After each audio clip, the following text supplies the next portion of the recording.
Thank you, everybody. Welcome, ladies and gentlemen, to this special meeting of the Los Angeles City Board of Public Works for Friday, January 29th. Hard to believe. Hope everyone's staying dry and staying safe. Good morning or good afternoon, Dr. Campos. Good afternoon. Fernando Campos, Executive Officer. Roll call and establishing quorum for today. We have President Good, we have Vice President Garcia, President Pro Tem Davis, and Commissioners Caloza and Villegas. President Good, you do have a quorum. For the record, all commissioners are dialing in remotely from home. I am dialing in remotely from my City Hall office here in City Hall. We're also joined by our General Counsel, Mr. Ted Jordan, who is dialing in remotely from home. Mr. President, at this time, you do have a quorum. We currently do not have any commentary under the Neighborhood Council comment section. We may have some commentary under general public comment. However, most of the callers on the line are for item number 7, and therefore it is requested to take item 7 earlier on in the meeting. Also, for item number 7, we did receive 7 emails, commentary emails that have been distributed to all commissioners. We also received 3 comments received through our Google form that's posted on our website, and those comments have been sent over and emailed to all commissioners as well.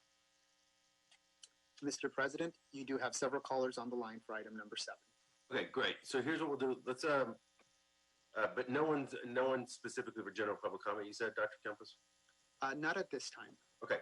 So, colleagues, first off, I want to continue item number, unless there are objections, I'd like to continue item number 5 to next Friday, January 5th. I'd like to continue item number 5 to next Friday, January 5th. Any objections, folks? February 5th. Excuse me. What did I say? January 5th? That would be difficult. We'll really continue it out there. Friday, February 5th. Any concerns or objections, colleagues? Okay. So we will continue item 5 to next Friday, February 5th. And then let's quickly take, we'll take the minutes. Not quickly. If folks want to talk about the minutes from last week, let's do it. But item number 1 is approval of the minutes from Tuesday, January 19th, 2021. Any seconds to my motion to approve those minutes? So moved. Thank you, Commissioner Villegas. Any objections or concerns? Commissioner Caloza, Vice President Garcia, or President Pro Tem Davis? None for me. No questions or concerns for me. None from either. Good. Thank you. Okay. So hearing no objections there, the minutes from Tuesday, January 19, 2021 are approved and adopted forthwith. With that, let's go ahead and move ahead to item number 7. Item number 7 is an authority for expenditure for truck owners on file. This affects all council districts. The Bureau of Street Services and Office of Accounting are requesting board approval and execution of an authority for expenditure in the amount of $3 million, new adjusted amount of $9,400,000 to encumber funds for the Bureau of Street Services as needed trucking program. Authorize the president or 2 members of the board to execute this agreement and any as-needed trucker program or as-needed trucker agreements requested to meet the service demands of the program.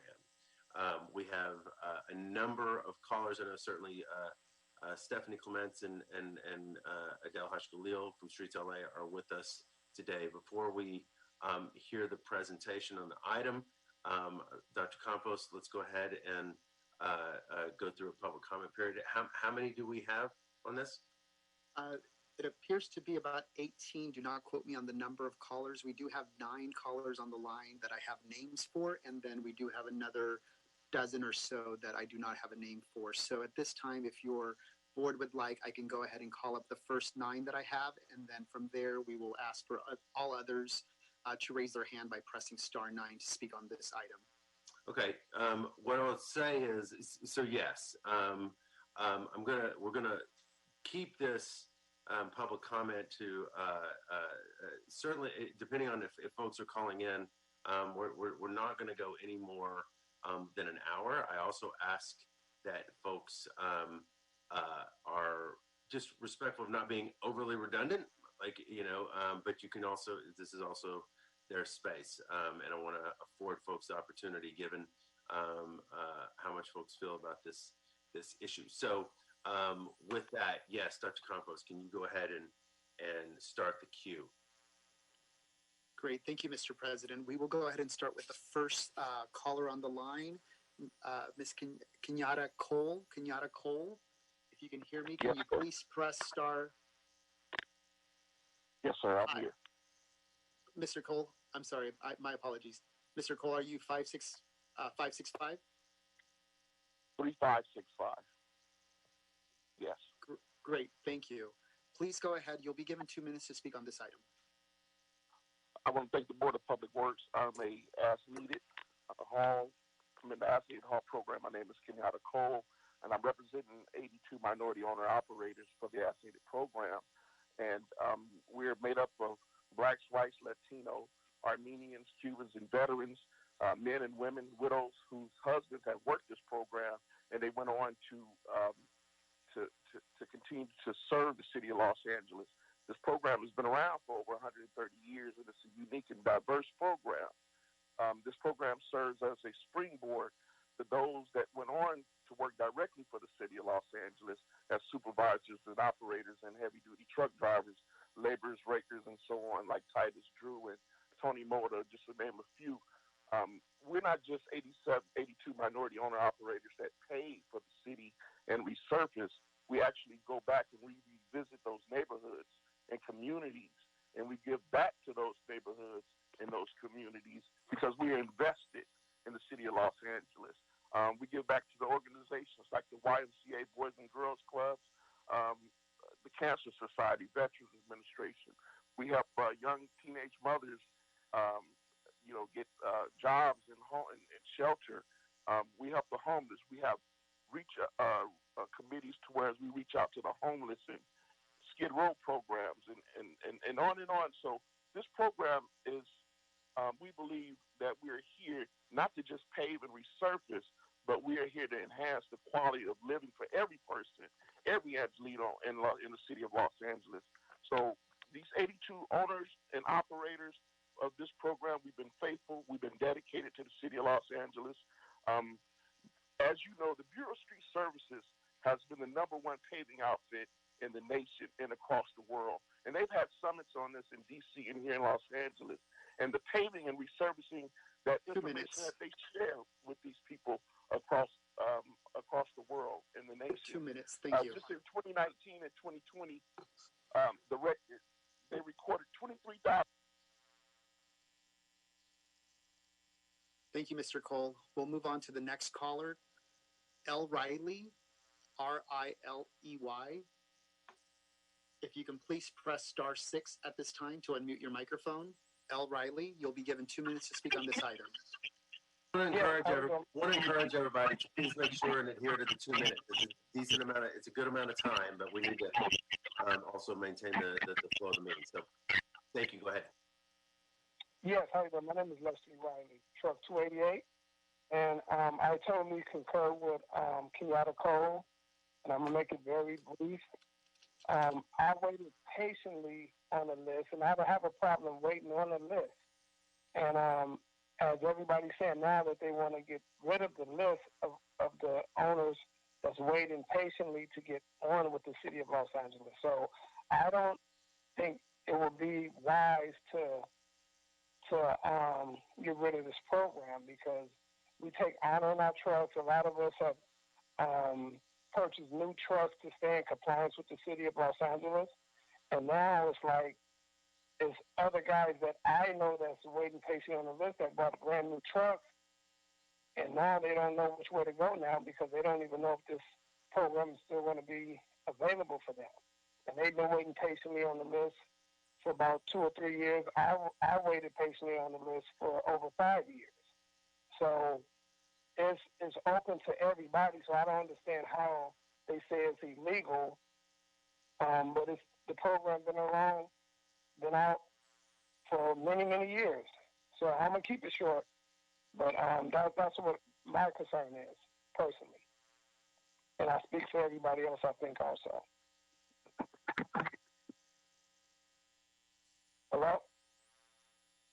Yes. Thank you, Mr. Riley.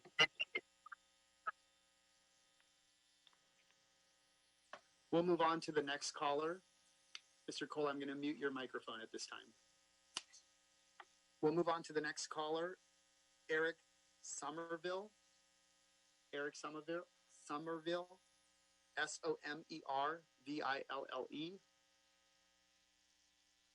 Eric, if you can please press *6 at this time to unmute your microphone.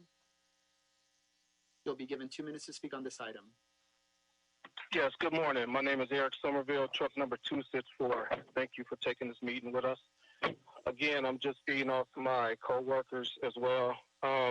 Pretty much short version. It has become apparent that this program, been around 100 years plus, is looking into undergoing changes on how it would be staffed. As avid contractors, as well as residents of the city of Los Angeles, these proposed changes naturally affect and concern us. As this is our community we work and live in, we're taking great pride in the work that we have done over the years. This is ownership, pride, loyalty, and responsibility to our city we serve. Our investment in the community and neighborhood has shown long track record for safety, solid knowledge, base of operations, high standards, a strong sense of community teamwork, camaraderie between as-needed contractors and Bureau of Street Services workforce. And again, as far as the outside private brokers coming in appear to be reduction to the city of Los Angeles budget, there are several losses to consider. Great potential for not meeting the high standards and expectations of Bureau of Street Services for the completion of projects. Loss of productivity and higher operating expenses for Bureau of Street Services in the city of Los Angeles. Too many projects. And again, just to show the loyalty and integrity that we have for the city. So we have eyes on all street projects in and around our community and neighborhoods throughout the city. On any given day, it is common to see projects incomplete or stalled. Again, there's far likely with us. We live here and have a vested interest. Thank you. Thank you, Mr. Somerville. Thank you. Thank you. We will move on to the next caller, Viken Mardrosian. If you can please press *6 at this time to unmute your microphone. You'll be given 2 minutes to speak on this item.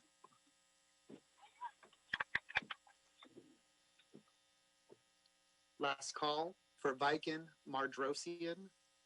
Viken, if you can please press *6 at this time to unmute your microphone. You'll be given 2 minutes to speak on this item. Hello. Viken, Yes. please go ahead. You'll be given 2 minutes to speak on this item, item number 7. Yes. This is Weekend Madirosian, truck 547. I only got 2 questions. What is the reason they were trying to get rid of us, and whose decision is this? That's all I have to say. The rest of the guys already covered whatever we were saying. Thank you.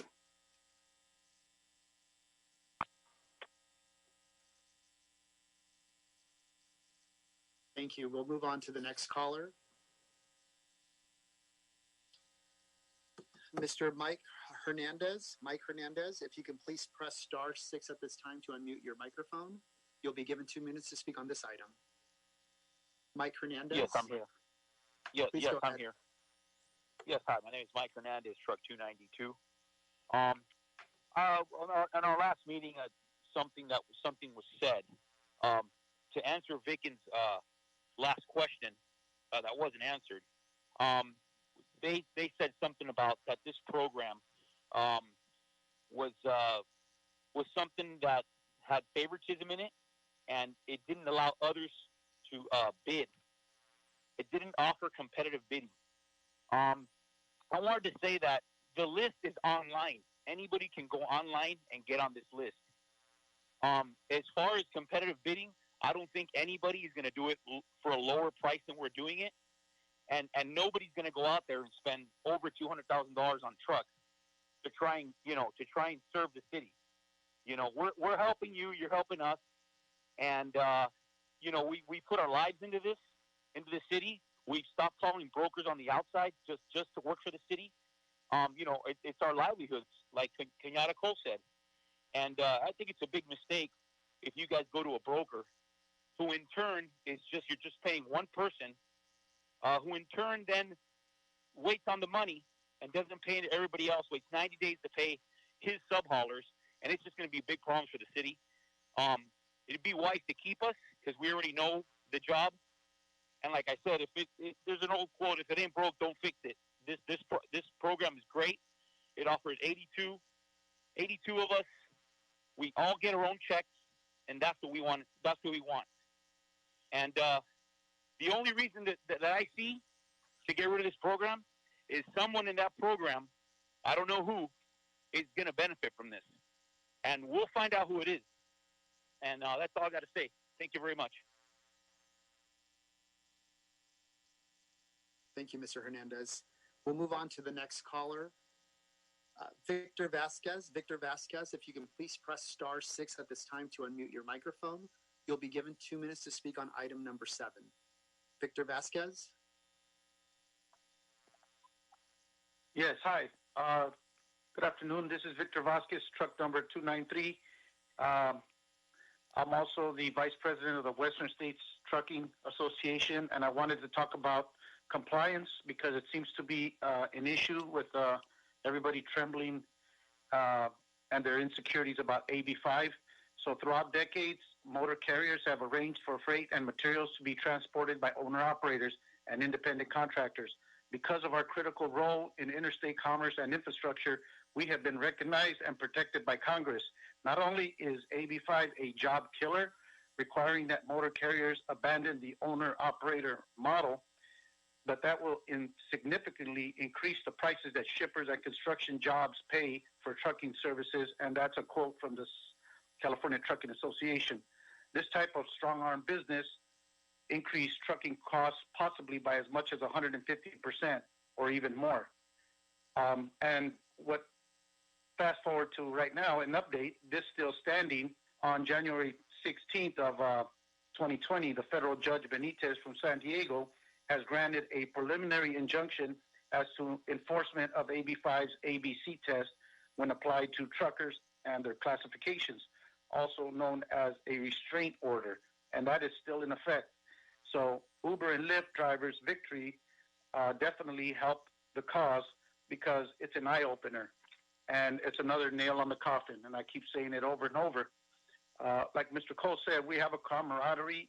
This is an extended family working with the foremen and the crew members. They call us directly to complete our task daily. If you need one more load at the end of the day, don't worry, call us, personally. They have our numbers. We're not just a number like some other brokers out there. We are extended family of the crew. And if I wish somebody would ask their opinion, all the foremen, and I would bet my job that they'd say, you know what, keep these guys. Thank you very much. Appreciate it. We'll move on to the next caller, Floyd Hines. Floyd Hines, if you can please press *6 at this time. Floyd Hines, you'll be given 2 minutes to speak on item number 2. Item number 7. Thank you, and thank you for having us here today. My name is Floyd Hines, Truck 282, and I just wanted to speak about the angle of the competitive bidding and Section 371 E, Exception 10, where it talks about competitive bidding and the contracting authority not being necessary where undesirable or impossible or impractical. We believe this program falls under this exception because it is impractical to the fact that a competitive bid will be ultimately drive down, the hourly rate down further than what it is right now. And right now, that rate is 20% below the market rate for the services that we provide. When you factor in the broker fee at 10 and sometimes 15%, you'll have trucks out there working for less than $68 an hour. And by the way, you have some brokers who do charge the extra 5% just to pay you on time. They call it a quick pay, which means you're getting your money in 30 days as opposed to 90 days like Mike Hernandez referenced. When these particular trucks or owners are able to secure a job rate at $95 to $135 an hour, they will not show up for the city job where they're making $68 an hour and getting less than 8 hours in a day. It's impossible to manage that situation because they will not be responsive to the broker. and the broker will not be able to dictate what jobs they go to on a day-to-day and year-by-year basis. Ultimately, using a broker becomes impossible for the long term because they will not be able to sustain the amount of trucks required to get the job done. Subsequently, the paving projects will not be done on time nor on budget, costing the city more money with less productivity. This is what makes us, as the owner and operator, as needed trucking group, unique. We're dedicated and loyal to the city, as was mentioned. We're proud of the work that we do, and we give back to the community faithfully. We may not maximize our profit, and that's okay, because we also enjoy the consistency of the work and getting paid on time without chasing down our money. And we understand that there's some give and take when it comes to having a smooth operation in regards to working every day, getting paid, versus working here and there for market rate and getting paid every 90 days. 2 minutes. Thank you. We'll move on to the next caller, Lynn Jasper. Lynn Jasper, if you can please press *6 at this time to unmute your microphone. You'll be given 2 minutes to speak on item number 7. Last call for Lynn Jasper, Jasper. Lynn Jasper, if you can please press *6 at this time to unmute your microphone. You'll be given 2 minutes to speak on item number 7. Hearing no response from Lynn, we'll move on to the last caller that I have identified as Mr. Drexel Johnson. Drexel Johnson, if you can please press *6 at this time to unmute your microphone. You'll be given 2 minutes to speak on item number 7. Mr. Johnson, if you can please press *6 at this time to unmute your microphone. You'll be given 2 minutes to speak on item number 7. Yes, I wanted to speak on the issues of the as-needed haul truck program with the city. I am not a trucker. I'm the president of the Black Contractors Association here in LA, and some of the trucking outfits are members of our organization. So I've been asked to kind of tally in on what's going on. The biggest problem that I see with what I've been given to take a look at is the fact that we've tried for a week now to reach out to the city to see if the city would meet with us. I think these issues are far too important to pass judgment on with just talking for 2 minutes. I think these issues need to be agendized. And the one issue that's very, very important is the fact that this program was founded for small, minority, sole proprietor owner-operators, not big business, not brokers. So when you take away from the finding sources of what this program was put out for, it's really non-compliant. But my last 2 statements are, I understand that there's been an extension to the program for a year, if I'm not mistaken. I would like to know if that's from today's date, or is it from June 2020, or is it from June 2020 to June 2021? That's what I'm trying to find out. And clearly, the program needs oversight. You just can't run a program of this magnitude and not have any federal oversight. I reached out to Congresswoman Maxine Waters. I reached out to the Congressional Black Caucus, Karen Bass, chair of a Congressional Black Caucus, to look at these issues. And we're looking at right now meeting with you guys, or meeting with the city, and then talking about the possibilities of putting this thing to rest and being fair with the truckers, and or moving forward with our legal aspects of it. And again, I say, all we want is to be fair. Thank you very much.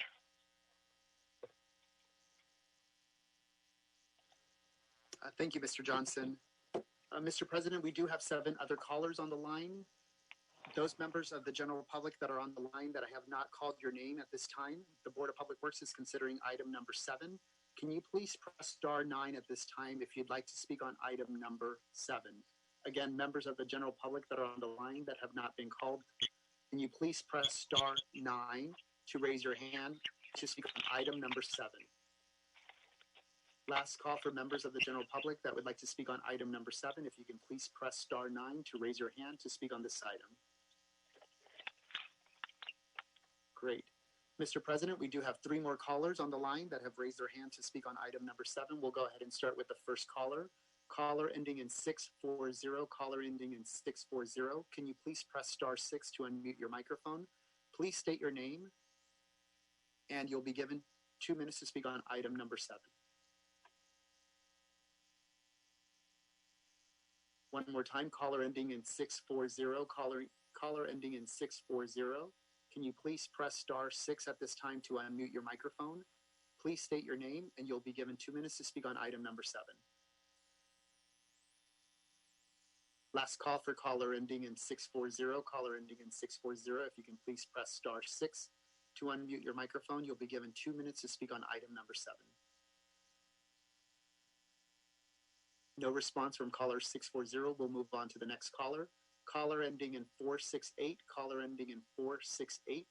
If you can please press *6 to unmute your microphone, you'll be given 2 minutes to speak on item number 7. Please state your name.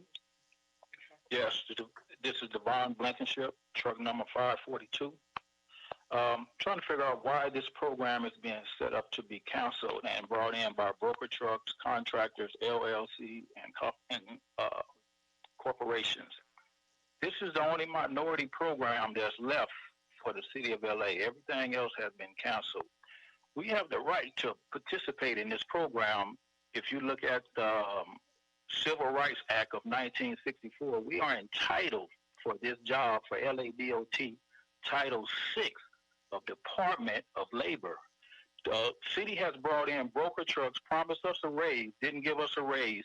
They paid the broker trucks $30 more an hour than they paid us. They paid us $82.63 an hour for a whole year. They gave them a 6-hour show-up time minimum. They gave them a fuel surcharge. They gave them round trip. Okay, when we show up to the job, they give us $100 show-up time. If we go to another job, they give us what they call a divert. They give us $37 for that load.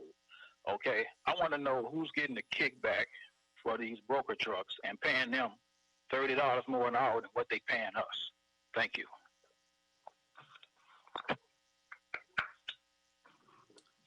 Thank you very much. I will move on to the next caller. Caller ending in 321, caller ending in 321. If you can please press *6 at this time to unmute your microphone. Please state your name, and you'll be given 2 minutes to speak on item number 7. Caller ending in 321, caller ending in 321. There you go. Can you please state your name? And you'll be given 2 minutes to speak on this item. Hi, caller ending in 321. Oh, press *6 one more time. There you go. We cannot hear you, caller ending in 321. Your microphone has been unmuted. Can you hear me now? Now, yes, we can. Now we can. Okay. Hi, my name is Janice Van. I'm contract check number 274, and I have submitted comments to Mr. Campos, so I won't go over my comments because from what I understand, they will be read into the minutes. But my question is, I want to know, is this program federally funded? That would be my question. And I won't take up any more of your time. Great. Thank you so much. And Mr. President, I'm just going to call the last caller that did not pick up earlier, and that's caller ending in 640, caller ending in 640. Last and final opportunity. If you can please press *6 at this time to unmute your microphone.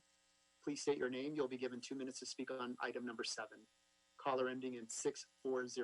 Caller ending in 640. Please press *6 to unmute your microphone. There you go. Please state your name. Hello, my You'll name be is given 2 minutes to speak. Yeah, my name is Dennis McCray, truck 122. And for reasons not to be redundant, I won't speak on what I previously stated. But what I would like to know is, why are they doing this? What is the purpose and what is the plan? Thank you. Great, thank you. Mr. President, that clears the queue for commentary on item number 7 at this time. All right. Thank you, Dr. Campos. I would also like to thank everyone who's joined us on public comment for this item. This is, I also want to stress, and I'm going to reread into the record and for the public what the actual item is that we're hearing on number 7. Item number 7 is an AFE, truck owners on file. Bureau of Street Services and Office of Accounting are requesting board approval and execution of an authority for expenditure in the amount of $3 million to encumber funds for the Bureau of Street Services as needed trucking program. Authorize the president or 2 members of the board to execute this agreement by any as needed trucker agreements requested to meet the service demands of the program.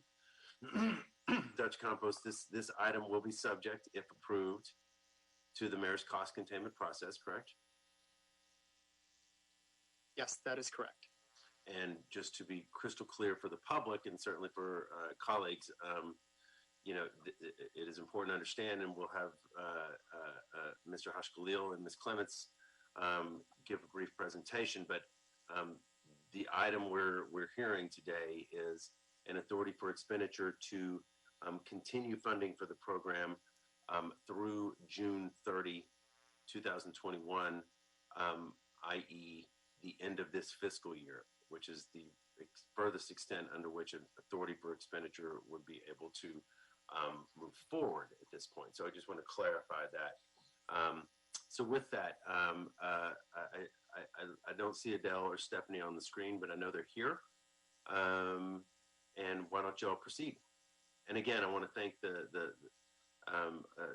members of the trucking community, the contractor community for coming out, and it's very valuable, very instructive, and very important for us to hear from you. So I appreciate that very much. Mr. Chair, Adele Hashkalia here. I know Stephanie is on the call and she will lead the presentation, but I want to thank the speakers. I want to thank the truckers for their partnership over the many, many years. And I really value that partnership and caring, and I want to just express our appreciation to them. So with that, I want to turn it over to Stephanie.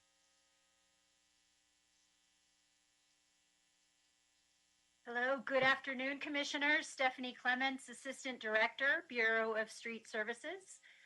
As President Good mentioned, agenda item number 7 is a request from the Bureau to amend the existing 2021 Authority for Expenditure, also known as an AFE, for the as-needed trucker program to extend the AFE to June 30th, 2021, and increase the AFE dollar amount ceiling by $3 million to $9.4 million.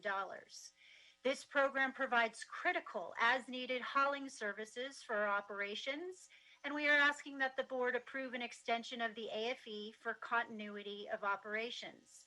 The AFE is the financial mechanism to pay the truckers, but the current AFE for this program is only good through December 30th, 2020. So we are now asking that the board extend that same AFE through June 30th, 2021.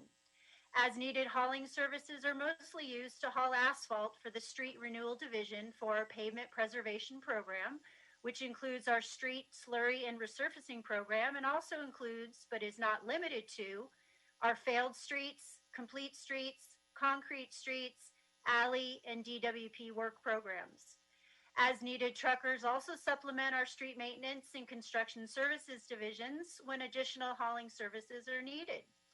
Because the nature and volume of our work and also our funding sources fluctuates from year to year and even day to day, the Bureau needs to continue this critical as-needed service to allow the Bureau the necessary flexibility to expand and contract our resources on a daily basis, depending on the workload of any particular day. This program helps us meet our resurfacing and lane mile goals and directly contributes to the Bureau achieving its annual and strategic paving goals and the Mayor's Back to Basics agenda. This program is an overwhelmingly successful minority and female-owned small business opportunity that helps our disadvantaged communities. The AFE is considered a fiscal year authority, as was mentioned by President Good. AFEs do not overlap fiscal years, and we have a fiscal year from July 1st through June 30th. Therefore, that is why the AFE is only good for one fiscal year at a time, and we're requesting that this AFE be extended, as I've mentioned, through June 30th, 2021.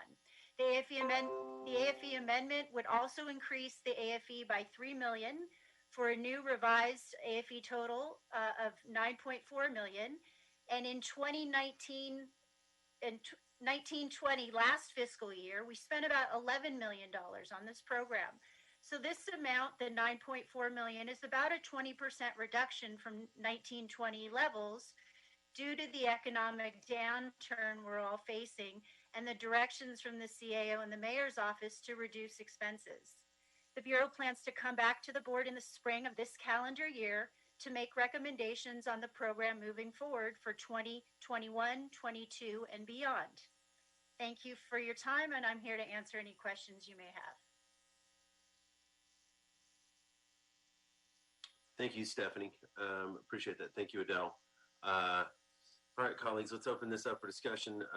And again, the item before us is the authority for expenditure to extend the program through the remainder of the fiscal year, which has actually been the process for the many, many years this program has been in play, even if there hasn't been quite the spotlight on it. This is actually the standard operational procedure.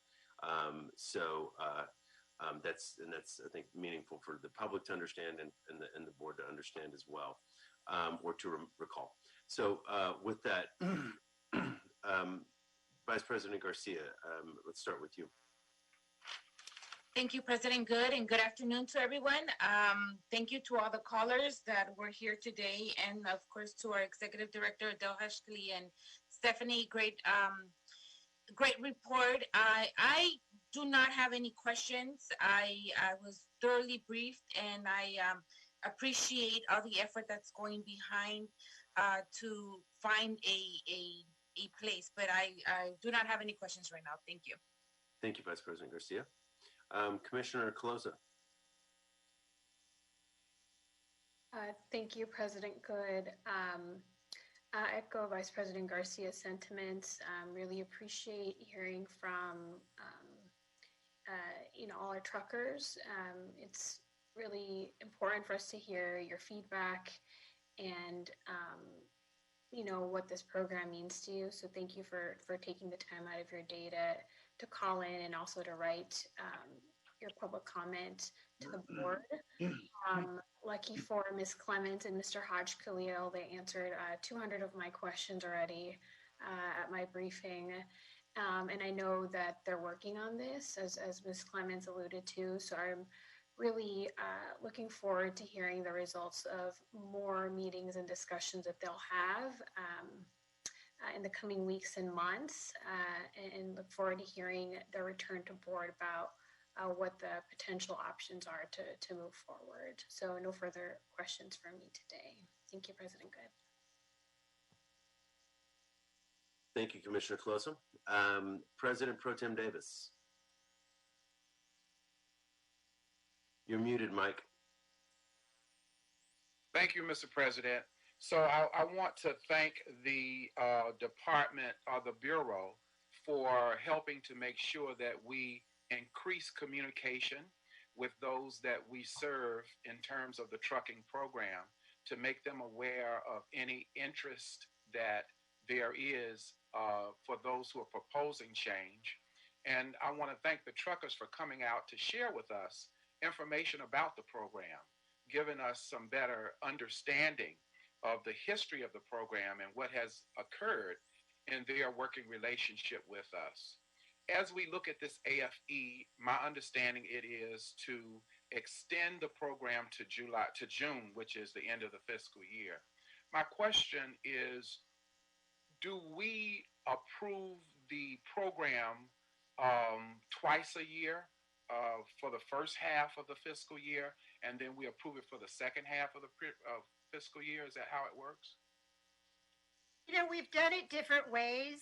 I've seen it in a year where you approve the AFE for a certain amount, and then you go back to the board, maybe once or twice more to keep increasing that same AFE.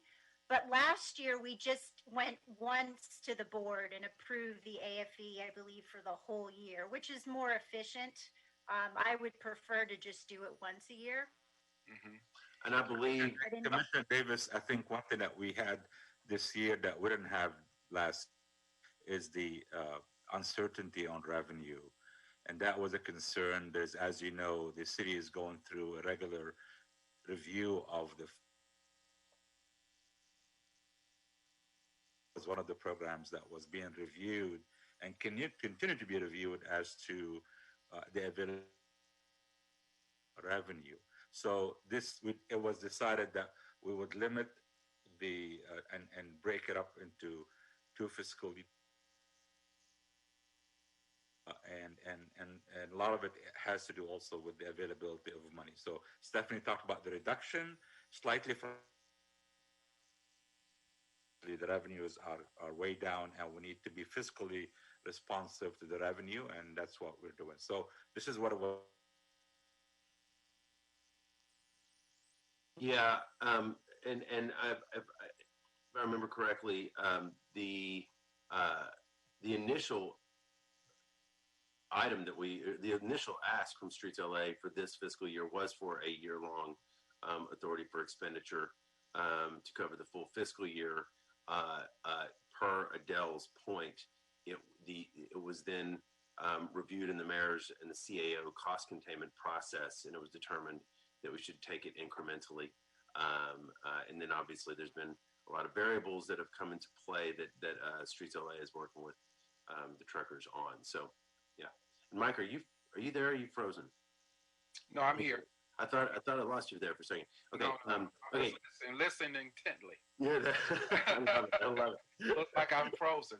So, in terms of some of the feedback that we have heard, obviously, the trucking members are concerned about what our future plans are for this particular item. This item that we have for us today is to extend the funding to June. And what are the plans past June? We're exploring a variety of options, and what we'd like to do is come back to the board in the spring for the board to make a decision on that. So right now we're doing a lot of meetings, a lot of research, and we're looking at various options at this time. And we're engaging. This is Adele, Commissioner. We're engaging the truckers, and we've had several meetings and continue to have meetings. And we want to engage them into the solution and the resolution moving forward. And I appreciate that, because I think that is not only the count of accountability that the board needs to expect of the Bureau, but I think it is the responsible thing for us to do in public service, is to involve those that we are serving in the decisions that have to be made. So I look forward to, obviously, us having more understanding and information moving forward, because I support this AFE, absolutely. But I've heard a lot of different things here that really motivates me to want to do more research as we look at what our future evaluation of the program and implementation of the program is. And certainly for me, there are a lot of unanswered questions that I don't know. So, for example, I don't know about the funding of the program, if we receive federal funds in any aspect or not in terms of the program. So the pavement preservation program is about $100 million a year. And yes, there is an $11.5 million federal funding source out of that $100 million bucket. Okay. Well, good. And so I guess as we move forward, we have a lot of information that we need to become aware of. And I'm sure you will not let us down in bringing those issues to us. We look forward to looking at those issues. And I did note that this was one of the few programs where we still have minority involvement in the city in terms of contracting. When we look at our data, that is critically important. On one hand, in the big picture, we're saying equity, we're saying diversity, and we're saying inclusion. And we mean it not only in terms of jobs, but we mean it in terms of contracting as well. So when we look at, for example, our department, Public Works, and the various bureaus, of all of our bureaus, Street Services is the only one that has this kind of program. as it relates particularly to some of the folk that I heard on the call being involved in contracting. And I think the data speaks to us on that. So when we look at the data, which is broken down, we can see what we have been doing. We also can see what we haven't been doing. So as I look at the leadership of Mayor Eric Garcetti and the vision that he has to consistently increase service to all communities, then I'll just have to simply say that I am very pleased that Street Services has been the keeper of this program, because if we have any numbers at all in some communities, it's because of what you've been doing here. Not needless to say, we certainly want to be in compliance, and we are going to be in compliance always. But it's just that I wanted to talk about the strength of this program in terms of what it means to the overall department. And I look forward to us engaging a little deeper when we cross that bridge. But before us today, in conclusion, is the AFE. Do we support putting the money in, the additional $3 million, so that this program can be continued to be implemented until June? And so, Mr.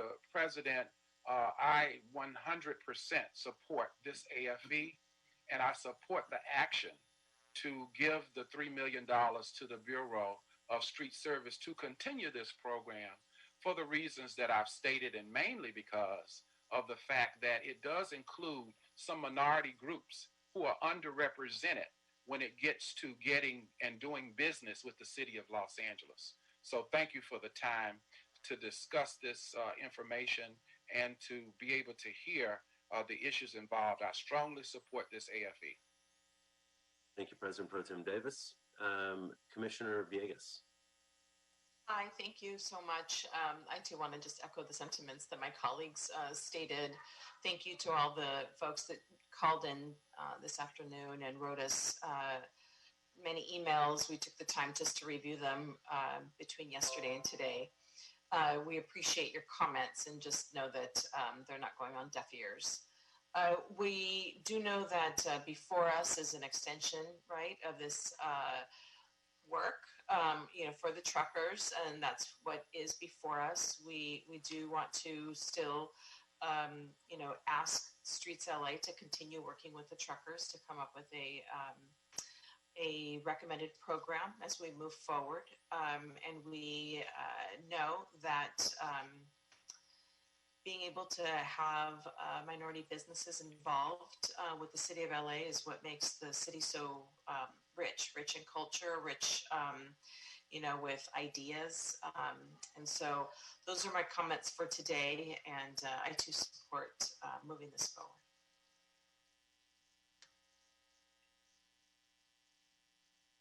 Thank you, Commissioner Villegas.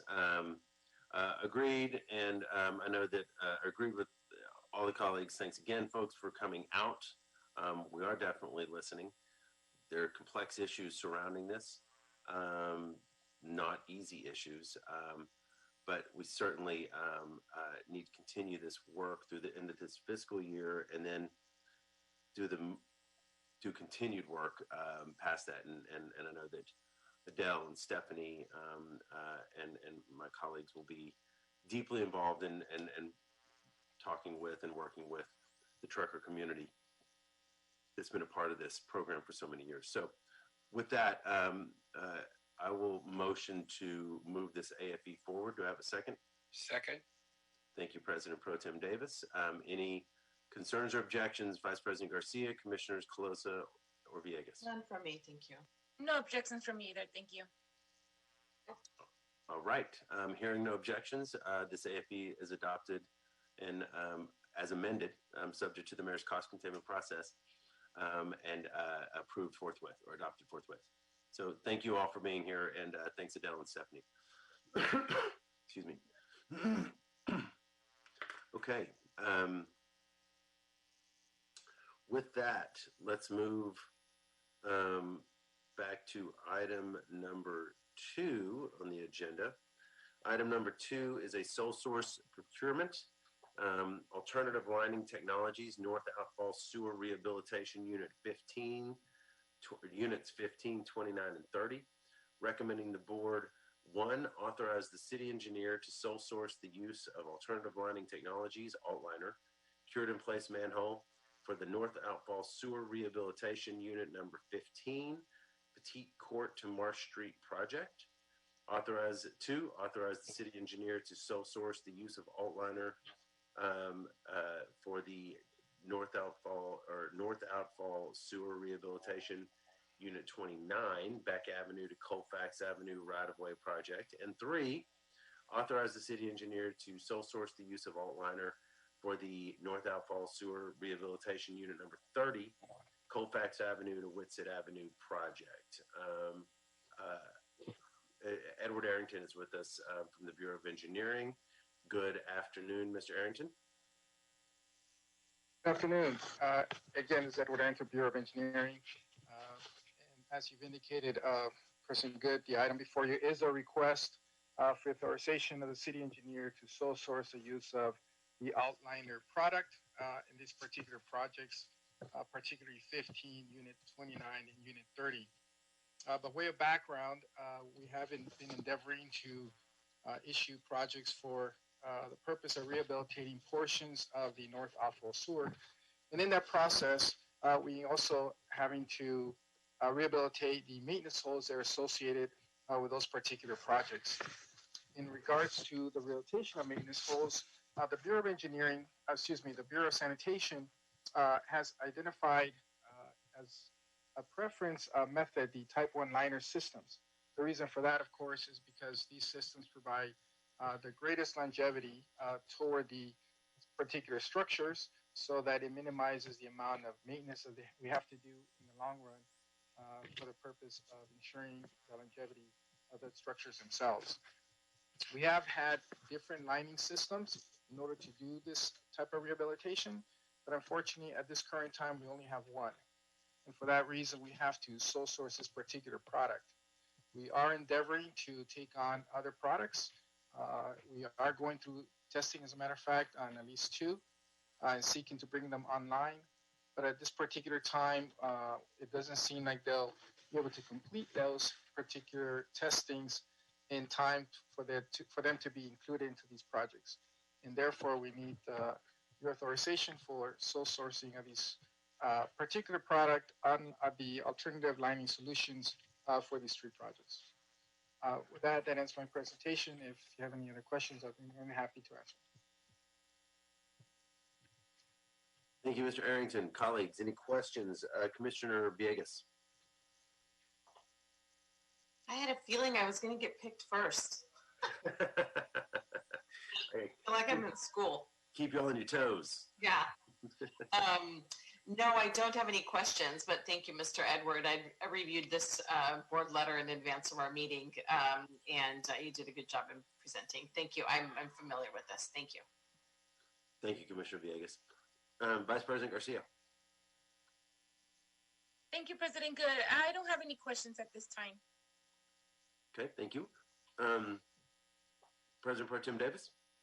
No questions for me, Mr. President, at this time. Thank you, sir. And Commissioner Coloso. Thank you, President Good. I don't have any questions. Thank you, Mr. Arrington, for your report. Appreciate it. Thank you. Yeah, and ditto. Thank you. I know Ted has weighed in on the report. Makes a lot of sense. Thank you for the very thorough briefing I got, Edward. The video was helpful too. So thank you. All right. So do I have a motion to move this forward? So moved. Thank you, Mr. Davis. Do I have a second? I'll second.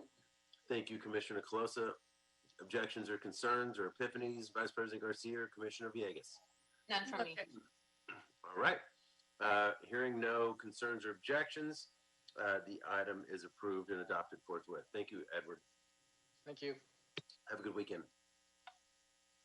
All right. That brings us to item number 3. Item number 3 is a request to increase gate rates. Central Los Angeles Recycling and Transfer Station, the artist known as Clark's. recommending the board authorize the director of the Bureau of Sanitation to adjust the gate fee rates at the Central Los Angeles Recycling and Transfer Station upon approval of this report. I suspect Mr. Hamilton is here on this item. Good morning. Good morning or afternoon, Mr. Hamilton. Members and Bureau representatives, this is for the gate rate increase at Clark's. The rate is charged for transfer and disposal of non-city municipal solid waste.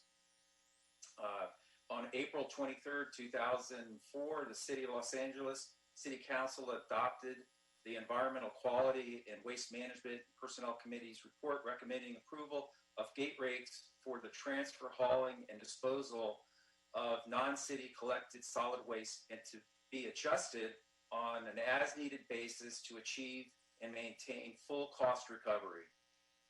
Approximately 1,100 tons per day of refuse is received from private commercial customers, which is charged the prevailing gate rates for waste handling and disposal. So the gate rate essentially is for non-city refuse, and it's for the transfer costs at Clark's, and then also the disposal costs of that material.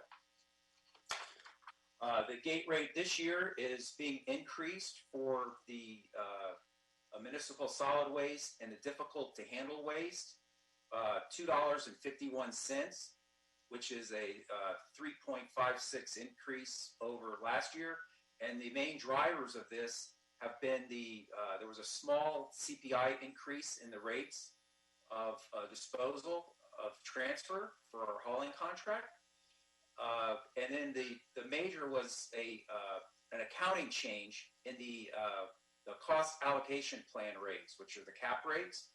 So we were underestimating, and we had to increase those by 29%. So that was an accounting change for the essentially for the overhead, city overhead. And so that added to most of it, of that $2.51. So the municipal solid waste, our charge is going from $70.49 to $73. And then the difficult to handle waste is going from $80.49 to $83. And that concludes my presentation if you have any questions. Oops. Can you repeat that last part one more time, John? I got the difficult to handle waste will go up to 70. What were those two numbers? $83. Goes from $80.49 to $83. That's the difficult to handle waste. And then just the regular solid waste is $70.49, and it's going up to $73. And I talked to a guy before this board meeting, because I've never seen difficult to handle waste, but he told me that's very small tonnage. We barely use that, so it's just tons probably a year. Okay. Something that's very unusual that we get there. Okay. Thank you, John, very much. Colleagues, questions? President Pro Tem Davis.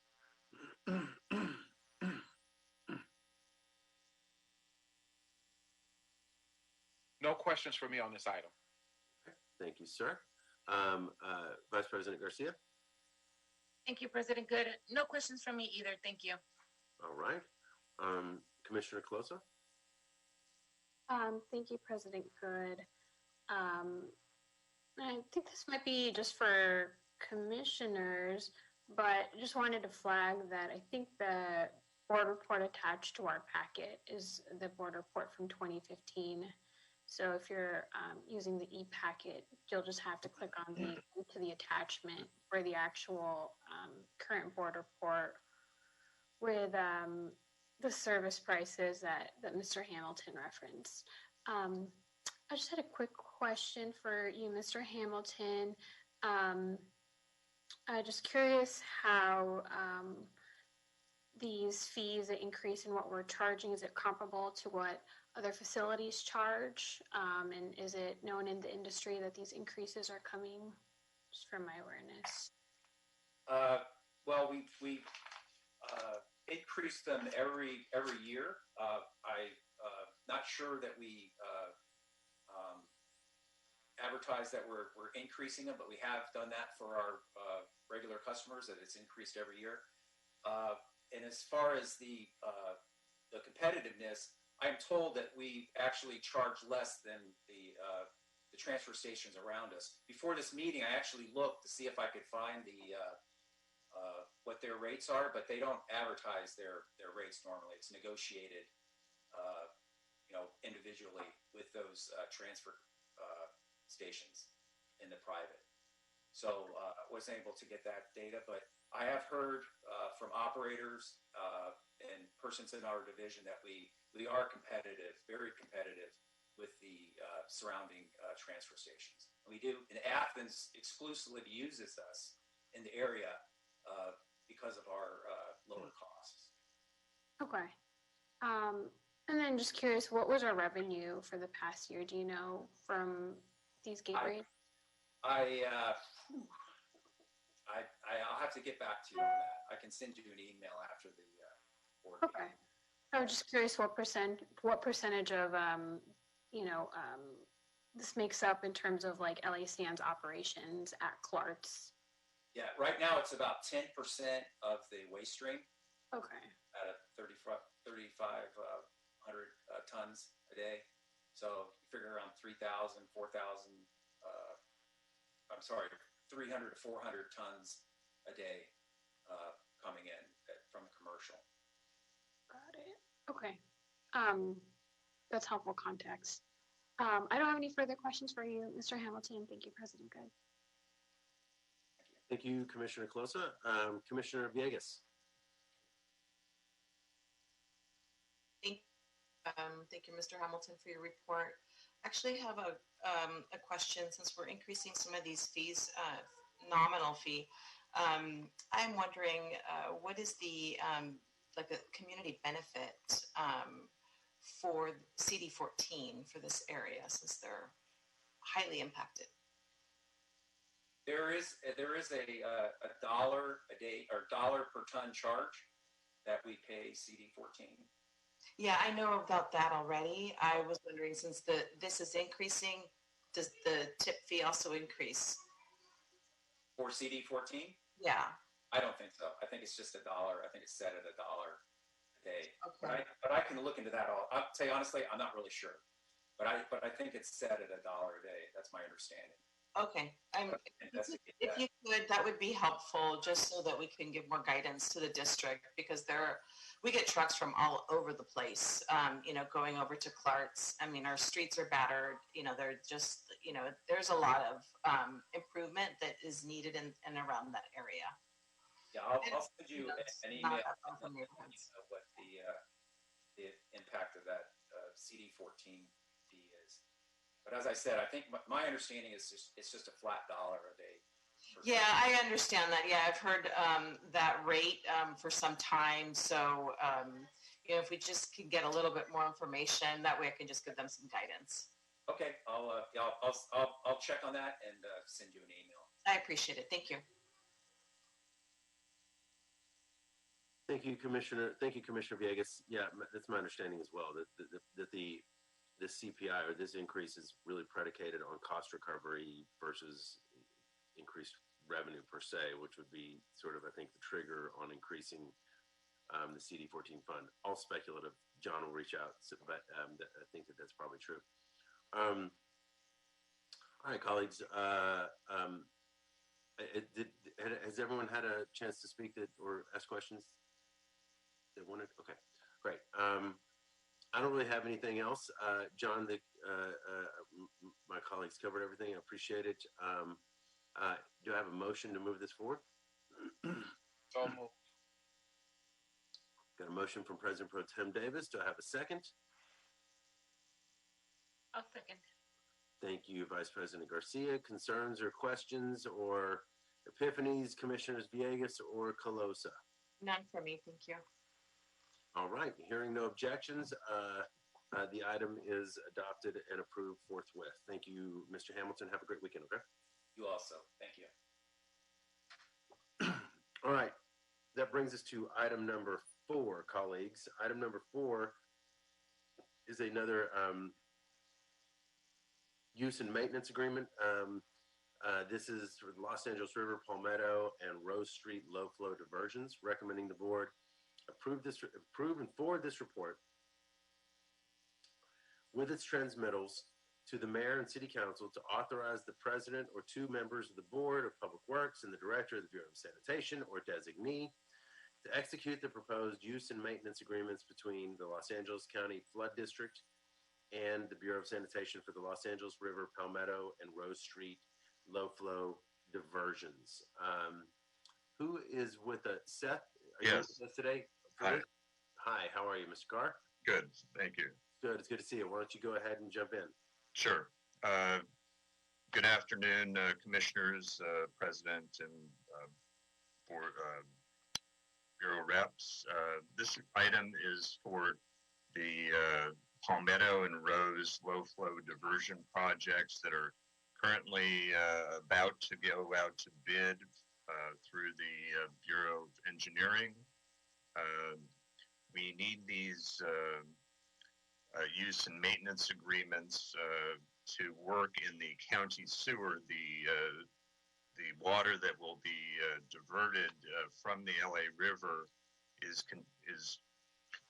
conveyed through the county storm sewer system. So we're going to be diverting that. So we need this permit, this agreement to get permits from the county to do this work, and also after the construction is completed to maintain the low flow diversions.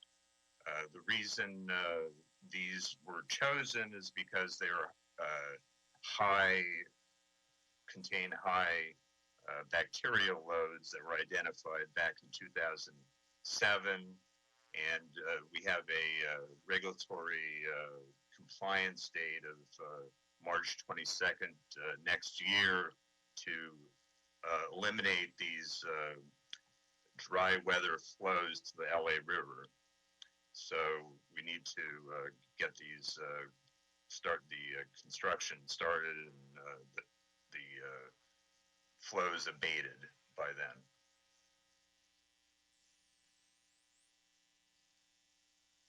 All right. Thank you, Mr. Carr.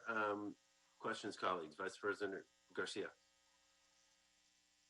Thank you, President Good. I do not have any questions. Thank you, Mr. Carr, for your presentation. Thank you. Thank you, Vice President Garcia. President Pro Tem Davis? No questions for me on this item. All right. Thank you, President Pro Tem Davis. Commissioner Coloso? Thank you, President Good. Thank you for your presentation, Mr. Carr. So just so I understand this correctly, after this maintenance agreement is executed, you'll then come back to board for, next steps for the construction phase to complete this project? I think the Bureau of Engineering will do that, yes, for the construction. I see. And then do you expect any issues with meeting our compliance deadline here of March 2022? That's coming up a lot faster. Yes, right. Hopefully not right now, but we'll see. I think how we've structured the construction is that construction may be going on even after this date, but the actual abatement of the flow will be completed by March 22nd. So we will meet the compliance date, even though the construction may continue. I see. So the March 2022 deadline is just so we have the strategy and the plan in place, not necessarily to have completed construction by. Well, the actual abatement of the flow. I mean, in other words, there may be a separate temporary bypass out on the street to pump that water instead of the underground construction completed project. I can reach out to the Bureau of Engineering too to get additional information on this. I just wanted to make sure that we would meet this deadline. And then just a last question for you.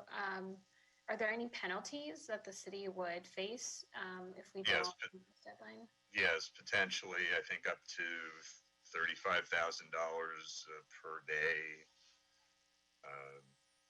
So yes, we are definitely aware of that.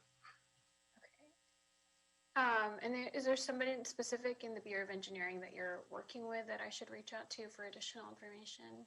Yes, Nasheen Kamal is the project engineer.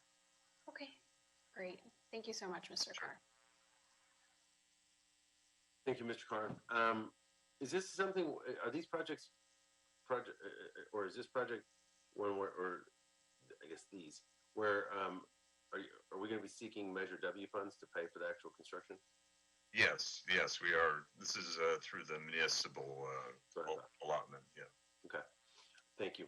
And the fines that Commissioner Closer referring to, the 35K a day, that's on the TMDL violation. Correct. Yes. Yeah, which it is. You're right. It is $35,000 a day. Failure to comply. Although Commissioner Davis will correct, or Commissioner Villegas will correct me if I'm wrong on that. Perfect segue, Commissioner Villegas. No, I don't have any questions. I appreciate Mr. Carr's presentation and the report, and actually thank you to Commissioner Colosa also for just additional context. No questions. Thank you. Thank you. Yeah, no questions here. Thank you, Mr. Carr. All makes good sense. We need to get these projects done. So thank you very much. Do I have a motion to move this item forward? I'll move it. Thank you, Commissioner Villegas. Second. Seconded by President Pro Tem Davis. Concerns or questions, Vice President Garcia or Commissioner Colosa? None for me. All right. Thank you all very much. Hearing no objections, the item is adopted forthwith. That brings us to item number 6, colleagues. Thank you, Mr. Carr. Have a good weekend. Item number 6 is a budget increase and change order number 035, Mladen Buntich Construction Company, Inc., North Outfall Sewer Rehabilitation Unit 8, 6th to 8th Streets, right-of-way and Enterprise Street Siphon Modification Project, recommending the board, 1, authorize $3 million in additional contingency and approve a revised construction budget of $12,127,862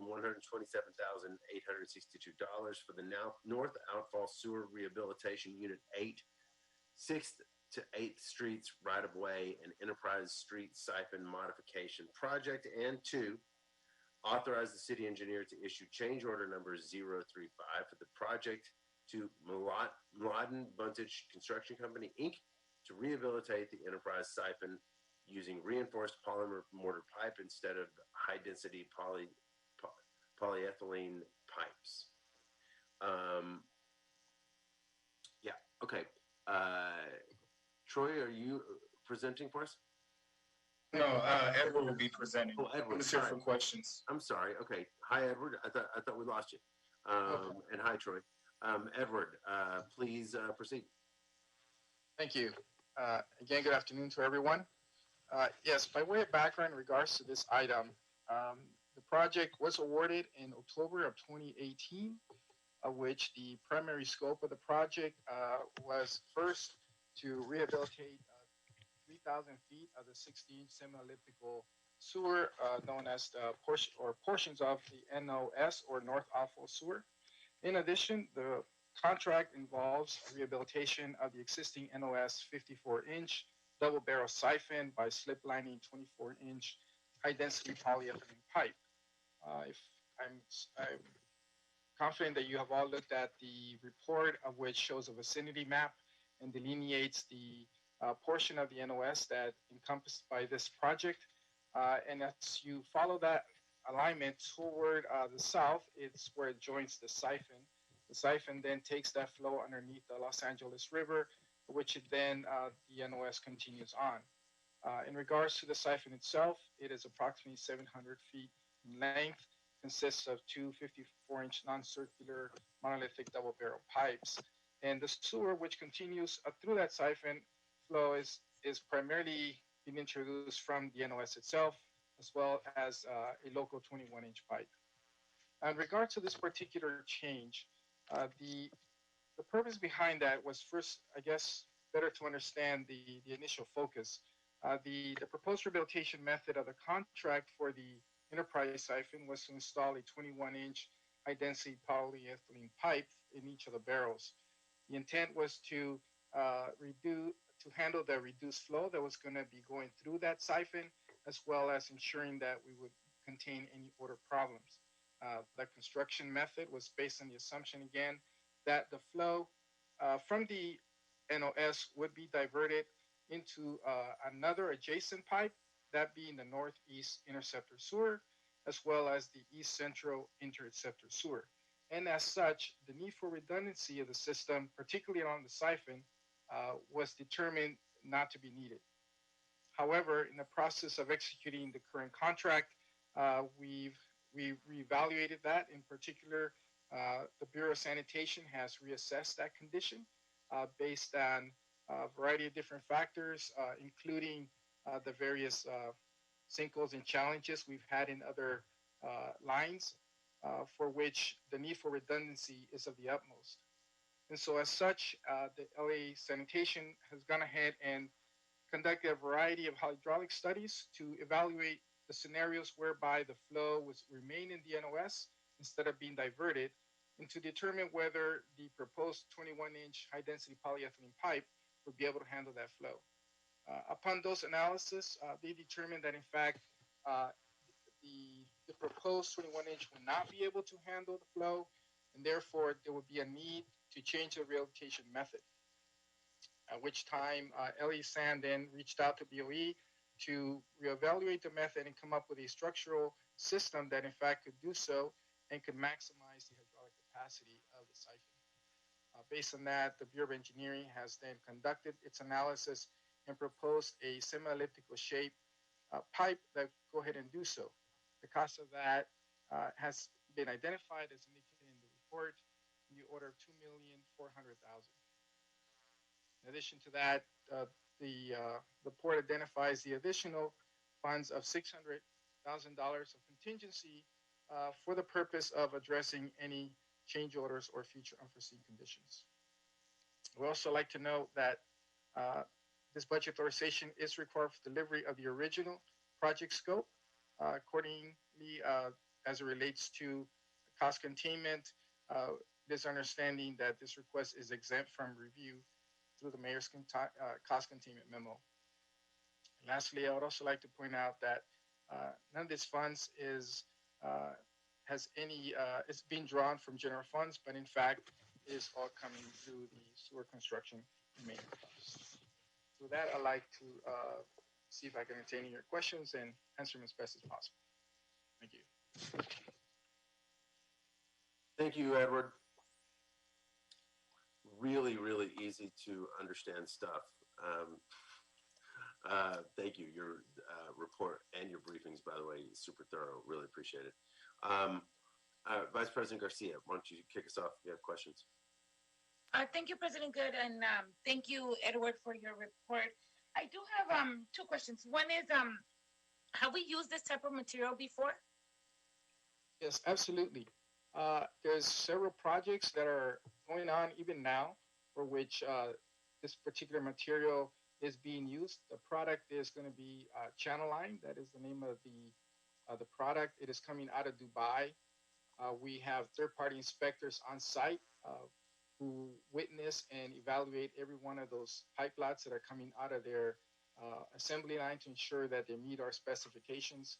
Then, of course, once they get shipped out here, we also evaluate their performance to ensure that they're, again, meeting our specifications. So, yes, we have successfully used this on multiple projects, and we continue to vet it to ensure that they meet our specs. Thank you for that. That's good to know, actually. And then my other question, does this new material that we're gonna, or well, not new because you used it before, but semi-new, right, I guess. What's the life on this material? What's the lifeline on this? Right. So based on the testing that we've done through the approval process that we subject these products to, we anticipate a minimum of 50 years. We actually expect that actually it's going to be longer with proper maintenance and care, but at the very minimum, we anticipate 50 years. Okay. I think that is, one last question. Is this new product less expensive or more expensive than we have what we have used before? Is in regards to this particular project, yeah, the original scope was to put in a 21-inch diameter plastic pipe, essentially. That would have been acquired locally, and so you can imagine the cost would be much less than the RPMP pipe that we're actually going to be putting in. Not only because of the fact that it's coming from the buy, but in terms of its capacity, it's essentially about 5 times the capacity of 21 inch. So it's substantially a larger pipe. And so, yes, the cost will be more because of that primarily. But yes, it's the appropriate system to use, primarily because of the shape. It is, we needed a shape that looks, I know some of the other commissioners have seen it. It almost looks like almost like a lung, if you will. Like, that's the best I can describe it in terms of its cross section. And so we needed to use this particular material in order to create that shape. Got it. That is all. Thank you very much for all those answers as well, Mr. Edward Arrington. Thank you. That's all for me, President Good. Thank you, Vice President Garcia. President Pro Tem Davis, any questions? Yeah, just one question. In terms of the timeline, what's the timeline of the project? Yes, so in regards to the project, we were targeting for the project to be completed this month, as a matter of fact. However, because of this particular change, we're anticipating the project to wrap up somewhere in around August of this year, perhaps the end of August. If everything goes smoothly and we can get the pipe out here, perhaps maybe sooner. But at this point, we're looking at toward the end of August in order to wrap everything up. All right, thank you. Thank you, Mike. Commissioner Coloso? Thank you, President Good. Thank you, Mr. Arrington, for your very thorough report. I don't have any questions for you. You did a great job in the briefing, and I appreciate BOE and LICN's work in doing a study to analyze multiple scenarios before coming to this conclusion, since it is such a large dollar figure, but it's really important investment to the infrastructure of our sewer system. And I see here too in the board report that this will provide that much needed capacity and redundancy that the NOS needs through 2080, it says. So we will hold you to that. That's over 50 years. So this is critical infrastructure that will last and benefit the city for a very long time. And that's why it costs so much. So thanks for your report, Mr. Arrington, and I don't have any other questions. Thank you. Thanks, Commissioner Coloso. Commissioner Villegas. Thank you. I don't have any questions either. I'm fine. Thanks. All right. Thank y'all. I do. Yeah, I think it's one of those things where it's hard to overstate the value add and necessity of redundancy relative to our sewer system. So I think that this sounds quite wise to do. So thank you, Edward. And thanks, Troy, for being here. Do we have a motion to move this forward? And again, this is not subject to cost containment because the scope of the project is not changing. Correct? I'll move. Oh, thank you. So I've got a motion from Commissioner Coloso. Do I have a second? I'll second. Okay. Thank you, Vice President Garcia. Concerns or questions, Commissioner Villegas or President Pro Tem Davis? None for me. None for me either. All right. Hearing no objections, the item is adopted forthwith. Thank you all very much. Have a great weekend, okay? Thank you. All right.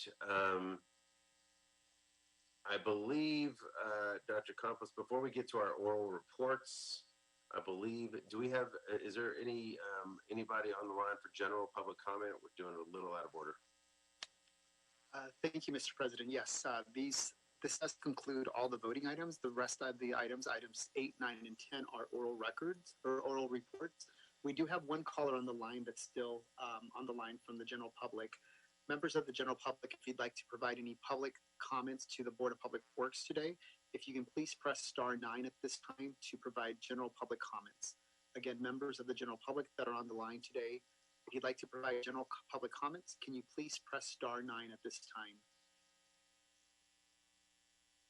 One last call for general public comments. If you'd like to make any general public comments to the Board of Public Works, you can do so now at this time by pressing star 9. Mr. President, no callers on the line under general public comment. All right. Thank you, Dr. Campos. Let's move on then, colleagues, to our first oral report. This is status update on major upcoming street improvement projects. Item number 8 from Streets LA. I think David Kempton is with us for this item. Good afternoon, Mr. Kempton. Good afternoon, President Good and board members and Bureau representatives here this afternoon. My name is David Kempton. This information is being provided to keep the public informed on our upcoming resurfacing projects and to minimize the impact as well as delays to commuters. Streets LA would like to provide you with an update on all major upcoming street improvements. In our metro region, during the week of December 31st through February 6th, we have no major street projects. However, we will be providing an update on our 2021 pavement preservation program, and they will be working on completing 10 projects for a total of 4.27 lane miles. The major street projects in the Valley resurfacing region in this same period of time, Monday through Tuesday from 6:30 to 3, we'll be paving Ventura Boulevard from Corbin to Winnetka Avenue, and that's in CD3 Woodland Hills, Warner Center Area Neighborhood Council, and that's for our Pavement Preservation Programming Fund. On Wednesday through Friday, from 6:30 a.m. to 3 p.m., we'll be paving Coldwater Canyon Avenue from Sherman Way to Van Owen Street. In CD2, in our NoHo West Neighborhood Council area, our funding is our Pavement Preservation Fund. Additionally, we'll be handling other pavement preservation program items in our 2021 program, and these 3 projects all in a total of 9.1 lane miles. The press releases were broadcasted, notifications have been issued. Streets LA has coordinated with council district offices to assist with the outreach to stakeholders, and we have coordinated with the Los Angeles Department of Transportation for traffic control assistance with these projects. That concludes my report for today. Thank you, David. Wearing purple for the Lakers, I take it. They need some love right now. All right. Any questions or concerns, Vice President Garcia? None for me. Thank you very much. All right. Thank you, Commissioner Villegas.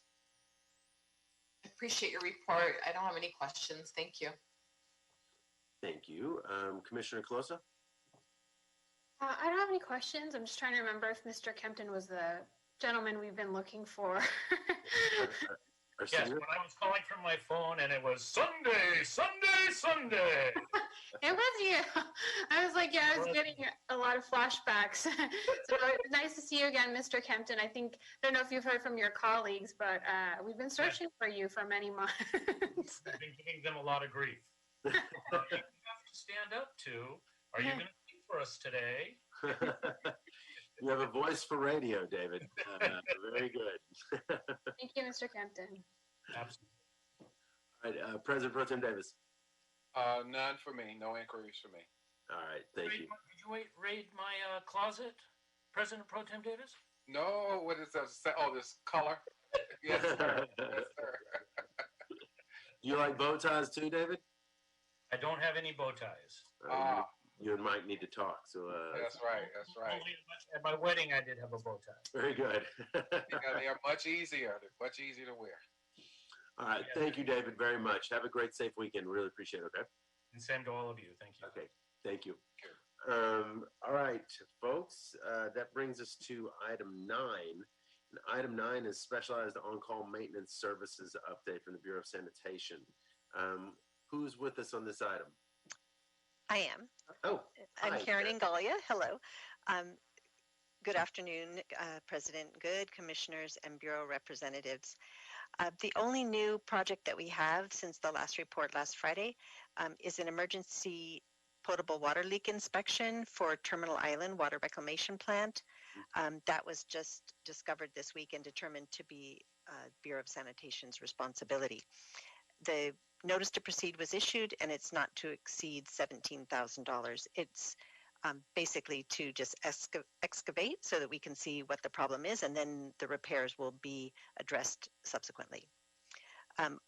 All the other projects that are in the works are still awaiting coordination with the contractors to get bids, and no other new projects at Hyperion have had a notice to proceed.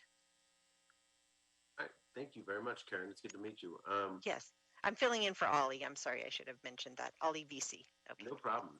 Okay. That's right. Okay. President Pro Tem Davis, any questions? None for me.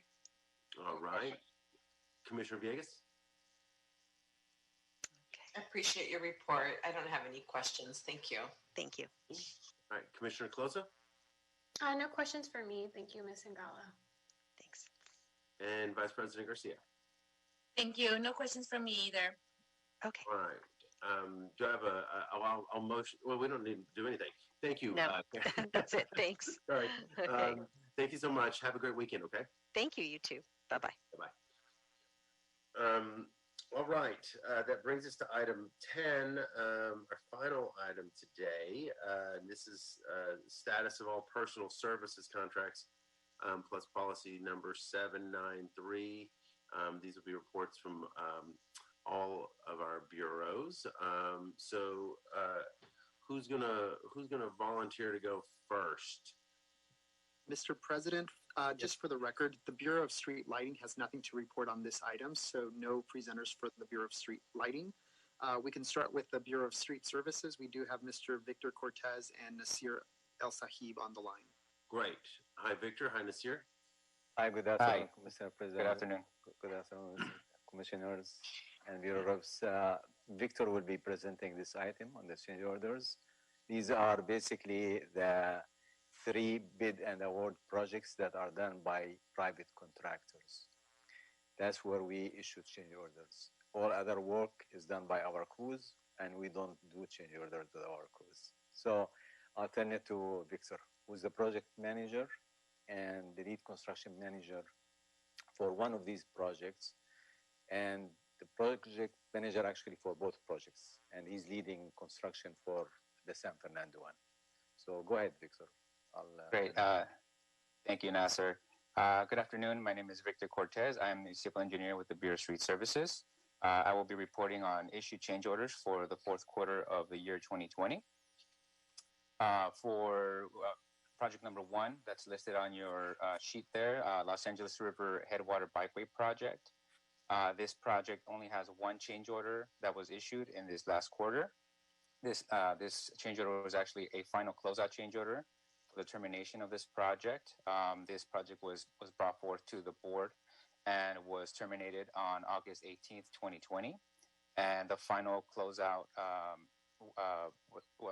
was adopted by the board on 11/17/2020.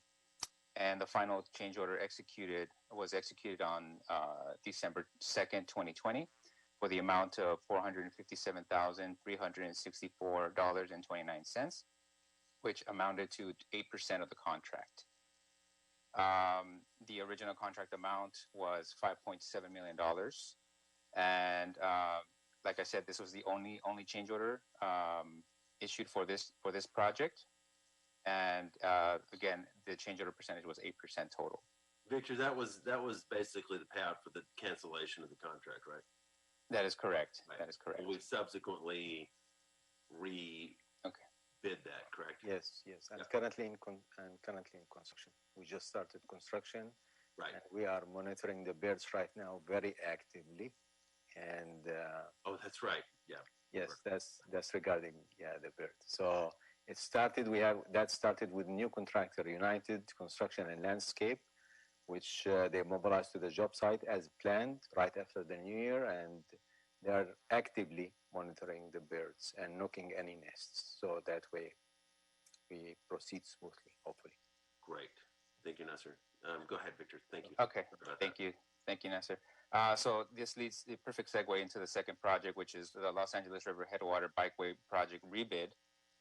Like Nasser mentioned, the contractor is currently mobilizing and actively, checking on the nests, making sure that no nests occur, and so that we don't have the same issues that we did for the first project. There are no change orders currently issued for this project. So if there's any questions, I'd like to, if you guys want to ask for on this project, I'd be more than happy to answer. If not, I'll move on to the last project. All good. Okay. And the last project is the San Fernando Road Bike Path Phase 3 project. This project for this last quarter issued 4 change orders in the total amount of $263,450, which amounted to a total of 1.44% of the contract amount. And the original contract amount is approximately $18.4 million. And a total amount of 17 change orders have been issued for this project to date, for a total amount of $608,217.43, which is a total percentage amount of 3.3% to date. And that concludes my report for the change orders issued for the past quarter of 2020. Any questions, colleagues? All right. Thank you, Victor. Thank you, Nasser. Really appreciate it. Thank you very much. Thank you so much. Thanks. All right, Dr. Campos, who's next? We'll move on to the Bureau of Engineering. We have 3 presenters, Ryan Tolles, Mr. Greg Vandergriff, and also Long Hoing. Good afternoon, gentlemen. I can go first. I'll be presenting the construction orders issued. So good afternoon, commissioners. My name is Ryan Tolles. I'm with the Bureau of Engineering, Wastewater Conveyance Construction Division. And I'm presenting the construction orders for the period issued by the Bureau of Engineering for the period of October 20th to December 31st, 2020. The report is in accordance with the supplemental to proposed policy number 793, which was adopted by the board November 20th of 2018. That policy requests an aggregate listing of construction orders that were issued by the city engineer within the city engineer's authority of $150,000 on all of our construction services contracts.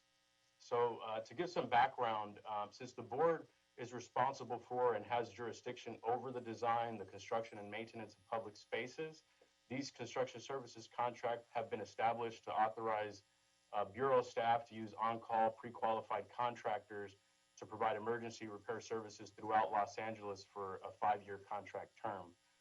Projects that utilize this delivery method are typically driven by short schedules, concerns over public welfare, unacceptable environmental or social consequences of a situation, or even project deadlines that would result in significant cost or liability to the city if not completed. These have been an effective tool for the board and the department, and a responsible tool for addressing these public safety and legally mandated work for several years. So the way we issue work on these contracts is we typically utilize what we call a construction order. And it's important to note that that's different than a change order, although it sounds similar and there's some similarities. A construction order document typically defines the scope of work, it identifies the budget, the method of payment, and it's only signed by the engineer and the senior engineer after the contractor verbally accepts the work. A change order is typically executed and requires a signature of a contractor, which is one of the differences. The report before you shows a list of all of the construction services contracts managed by the Bureau and provides the work order, the title, and issuance date for each construction order issued within the quarter under $150,000. So just quickly going through the report, municipal facilities and related projects contract issued $0 that were less than 150,000. So keep in mind, this report only shows items that are less than 150,000. That doesn't mean that work was not performed, perhaps under some of these contracts, but those would have been larger than $150,000 and would have come to board on its own. So with that said, the next one is emergency geotechnical and structural. There was no construction orders issued under that contract, $0. Street improvement, also $0. Emergency storm drain repairs, also $0. Emergency demolition services, $0. Emergency construction and repair services at the wastewater treatment plant, $0. And the reason why I'm presenting this report is the emergency sewer repairs, total amount issued, $3.8 million. This is, there was, I think, in this quarter, 138 construction orders issued under the emergency sewer repair contract. And this is consistent with quarter by quarter. Last quarter it was, I believe, 3.7, and the prior one was 4.2 million. And the projects we're addressing on these contracts are things like lodged equipment, damage to maintenance structures, damaged maintenance hole lids, sinkholes, damaged pipe, sewer spills. Those are the types of things that we address on this emergency contract. So I'm here to answer any questions you guys may have as it relates to these construction orders.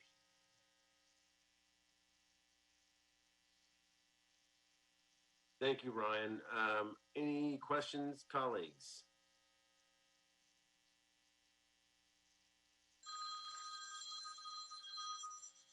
Sorry, that was me. All right, hearing no questions. Thanks, Ryan. Thanks, Long. Thanks, Greg. Who's up next? Actually, Greg is next. Greg, we were having some audio problems on your end, so if you want to test it on your end. I know that's not your voice, Greg. It's not your voice. Greg, you want to stop? It's not working, Greg. Wow. I mean, it is working. It's just not working right. It's You're correct. You're correct. We can't hear something. Yes. It is giving us some levity at the moment, so that's nice. But it sounds like Greg is going to log off and then log back in. So perhaps maybe we can go to Long Huang first, and then maybe Greg will come back and join us. Good afternoon. Thank you. Hi, Long. Hi, good afternoon, Commissioners. My name is Long Huang. I'm with the Bureau of Engineering and Construction Management Division. I'm filling in for Jose Fuentes. The report before you lists the construction change orders under 100,000 or 150,000 that was issued by the city engineer during the past quarter, which was from October 1st to December 31st, 2020. The report lists change order by program and projects, and we had a total of 40 projects listed, and for which 166 change order were issued during that quarter, and the total value of all the change order issued was approximately $1.7 million. That concludes my report. If you have any questions, please let me know. So $1.7 million worth of change orders on 40 projects over the quarter? Yes. Yeah, okay. Thank you, Long. Thank you. Any questions, colleagues?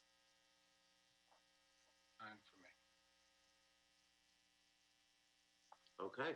All right. Thank you, Long.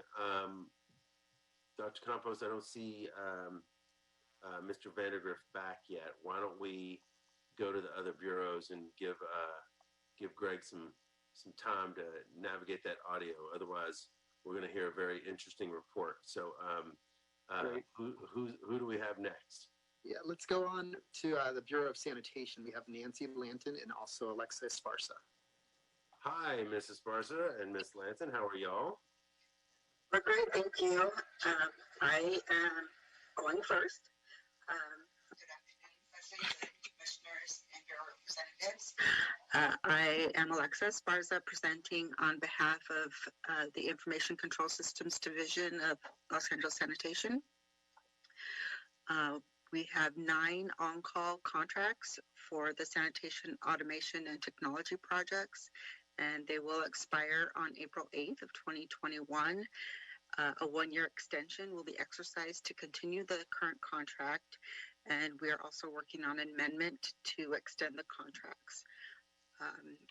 We have 17 task orders issued and a total of 11 task orders awarded since the contracts were executed in April of 2016. The total contract amount awarded is $16,774,975. The total task order expenditures to date is $12,745,412. In response to a task order solicitation, proposals must include subcontractor utilization as outlined in the on-call contract with set anticipated participation levels of 10% MBE, 2% WBE, 1% SBE, 1% EBE, and 1% TVBE. Currently, our MBE pledged is $3,663,313 with 21.8% pledged. Achieved to date is $3,287,434 with 25.8% achieved. For WBE, we have a pledged total of $1,843,817 with 11% pledged, and the achieved is $2,092,030 with 16.4% achieved. For SBE, we have a pledged amount of $1,723,838 with a percentage of 10.3%. The achieved is $638,845 with the achieved of 4.2%. For EBE, there was zero pledged but achieved of $23,322 of 0.2% achieved. And OBE pledged was $600,514, 6.2%, and achieved of $288,647 with 2.3%. And to date, we don't have any pledged or achieved for DVBE. And that concludes my report. If you have any questions, I can answer them.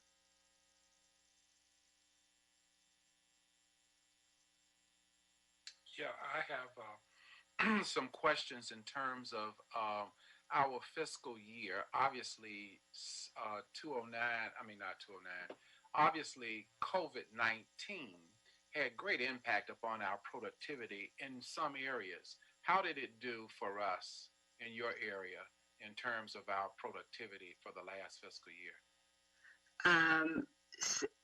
We have postponed some of the projects that might have gone forward otherwise and have concentrated on those that are critical for operations and maintenance. And we've delayed any enhancements that we might have done that can be delayed. We haven't issued any new task orders at all in this fiscal year. Okay. Thank you. You're welcome. Thank you, President Pro Tem Davis. Any other questions, colleagues? For Mrs. Sparza? All right. Thank you, Mrs. Sparza. You have a great Thank you. Appreciate it. Thank I you. think that's, Commissioner Villegas, did you? Okay. Yeah, yes, sir. Yes, sir, Mr. Chairman. Oh. Okay. All right, Miss Lanton. Thank you. Thank you, Mrs. Sparza. Thank you, Alexa. Good afternoon, commissioners.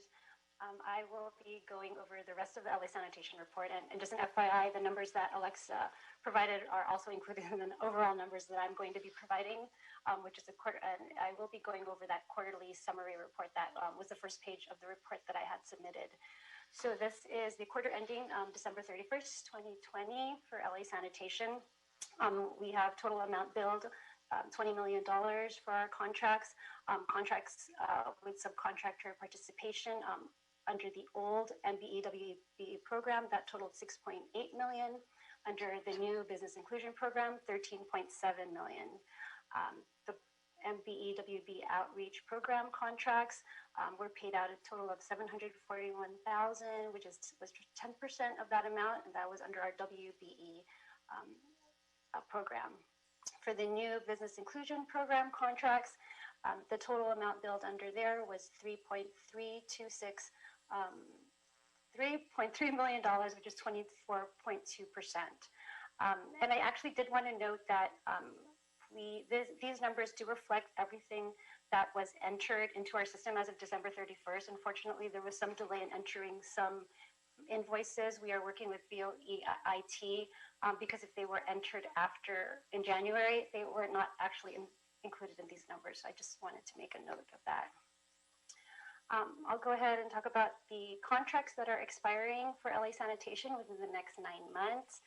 We do have 3 contracts that will not be renewed. There is a contract expiring in May this year with USA Waste. That's for our reuse of our green material and food material. We are in negotiations with that because we do have other contracts that cover those services. So that's actually a contract in negotiations. Another contract that's expiring in May is with City Fibers. That's for our blue bin recyclables. We are issuing new contracts for that service. We put out an RFP we are in negotiations, and that will be coming before the board, hopefully within this next quarter. The next contract expiring is with Browning Ferris Industries. That's also expiring by the end of this fiscal year. That's for our municipal solid waste contracts. We went out for an RFP with that as well, and we are planning to execute new contracts and currently in negotiations with vendors for that service as well. We do have 2 contracts we'll be renewing that will be going before the board shortly. EST Companies, that's for our repair and maintenance of our automated vehicle wash facilities. That contract has a 5-year renewal option, and that is ready to be presented to the board within the next month, I believe. Another contract in our solid waste group is Rainbow Environmental Services. That one is expiring also in September of this year. That's for our processing and reuse of green material. We are in negotiations with that vendor as well to continue those services. Under our stormwater program, we have 1 contract that's going to be expiring at the end of the fiscal year. That's with S. Groner Associates. We have a 1-year renewal coming up on that. That will be coming before you as well, hopefully within the next month or 2. In our clean water program, we have 12 contracts expiring. Most of those are under Alexa's, the contracts that Alexa had mentioned for her on-call information control systems. A few others expiring are Southern California Coastal Water Research. That board report actually did go before you in November. We are waiting for mayor and city council approval for that one. ABB Enterprise Software, that is for a sole source contract for our enterprise computer system. And that Alexa's group is working on a new sole source contract with ABB. And USA Waste of California, that one's expiring in June for our landfill disposal of grid-in screenings. We will be coming before the board to exercise a 3-year renewal option on those contracts. So those are our contracts expiring within the next 9 months.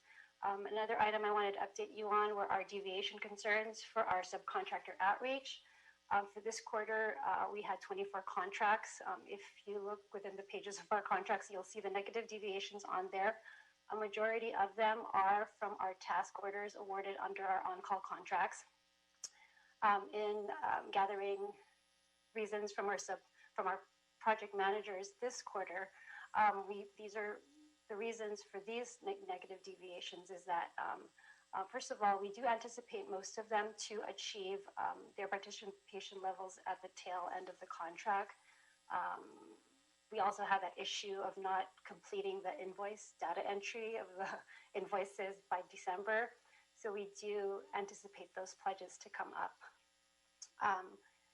There are some task orders that LASAN did revise some of the task directives associated with them. So some of those original subcontractor goals had not been met.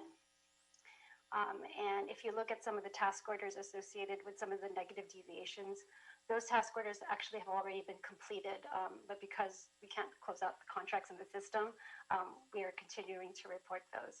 And those reasons have to do with sanitation performing some of the services themselves, or we've overestimated some of the services that we wanted to have done by the subcontractor.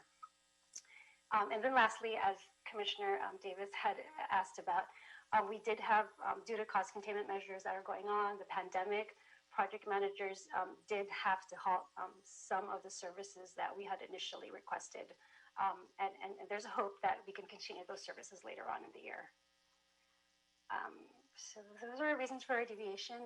Let me go on with our TOS solicitation update under policy 793. We do have our 24 on-call contractors for our planning and technical services for our programs. These were the on-call contracts that were executed in July 2014. We renewed them in July 2019, and they are expiring in July 2024. And we are working on a new RFQ to execute new contracts. Under this program, LA Sanitation has awarded $185.8 million under the on-call contracts. Payment to date is $127 million. Of those task orders that are under $150,000, it's about $4.9 million. We've spent to date $3.8. For the larger TOSs, contracts total $180.8 million, and we've paid out about $123.8 so far.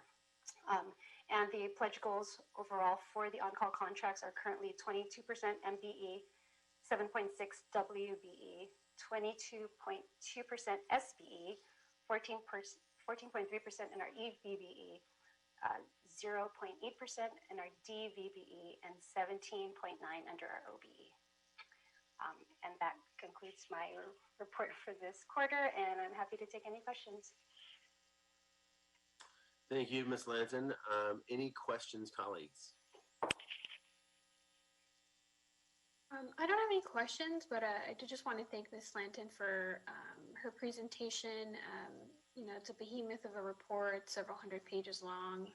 I had an opportunity to get a briefing from Ms. Lanton earlier today, and it was really helpful for me in understanding how much work goes into putting together these quarterly reports. There's a lot of, when I discovered manual data entry in terms of calculating a lot of these numbers as part of these quarterly reports that Ms. Lanton does along with her colleague Wanda. So I just wanted to say thank you for your work and everyone who presents with these quarterly reports, that it takes a long time for you all to put these things together for us. So just wanted to say that. But I have no questions for you. Thank you, Commissioner Cloza. Thank you, Commissioner Cloza, and agreed. Thank you, Ms. Lanton.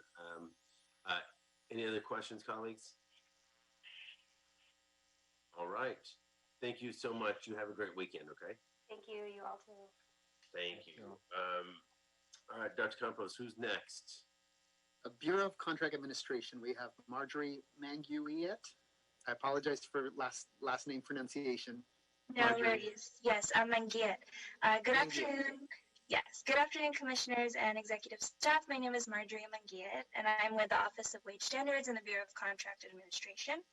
During this reporting period, which covers the second quarter of fiscal year 2021, our office held 10 contracts on the pre-qualified on-call list for various wage standards enforcement and city labor standards projects, which are set to expire in 2022.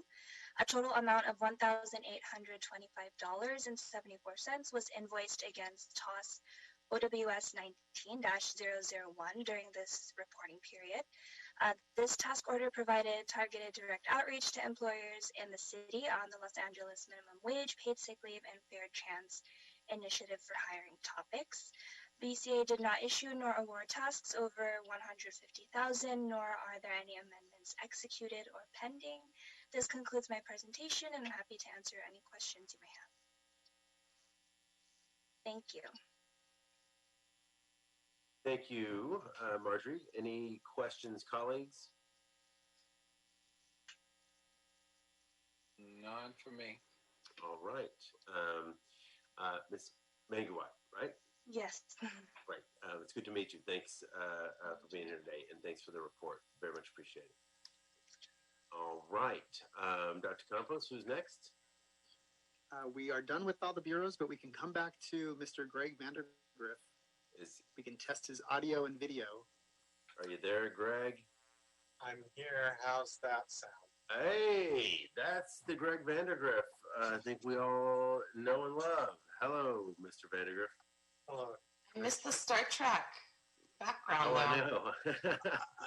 I wasn't quite sure how that would go over. So today it's just my office and my wife's piano behind me. So. Nice piano. Thank you. She's had that since she was very, very young. Oh, really? Oh, that's great.